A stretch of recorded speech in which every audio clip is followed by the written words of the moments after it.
बिस्मिल्लाहिर्रहमानिर्रहीम। अस्सलाम वालेकुम।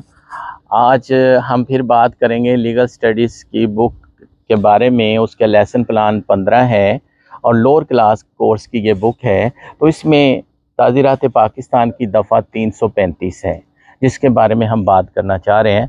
तो वो ये है इत्लाफ़ सलाहियत अज़ू। हमने ऑलरेडी 333 में पढ़ा है इत्लाफ़ अज़ू। इसमें है इत्लाफ़ सलाहियत अज़ू। इत्लाफ़ सलाहियत अज़ू के बारे में है।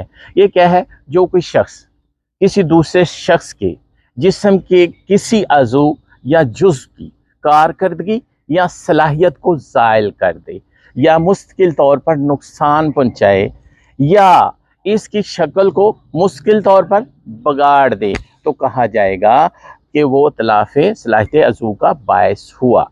मिसाल है, क़ुव्वत समात है, क़ुव्वत बसारत है, छूने की क़ुव्वत है, क़ुव्वत ज़ायक़ा है, क़ुव्वत गोयाई है, क़ुव्वत जमा है, क़ुव्वत तौलीद है, हाथ पाँव की क़ुव्वत वग़ैरह को नुकसान पहुँचाना इसमें शामिल है। ये थी दफ़ा 335 इत्लाफ़ सलाहियत अज़ू। अब हम इसी में दफ़ा 336 ताज़ीरात पाकिस्तान इत्लाफ़ सलाहियत अज़ू की सज़ा के बारे में डिस्कस करते हैं।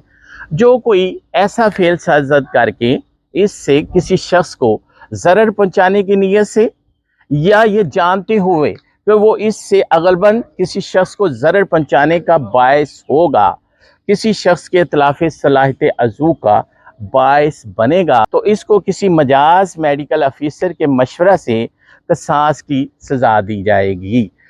और अगर इस्लामी अहकाम के मुताबिक मुसावात के असूलों को मद्देनज़र रखते हुए क़सास पर अमल करना नामुमकिन हो तो मुजरम अर्श की सज़ा का मुर्तकिब होगा और इसको कोई तज़ीर किसी भी किस्म की सज़ा, कैद भी इतनी मुद्दत के लिए दी जा सकेगी जो 10 साल तक हो सकती है।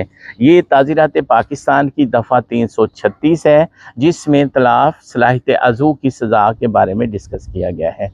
बहुत शुक्रिया।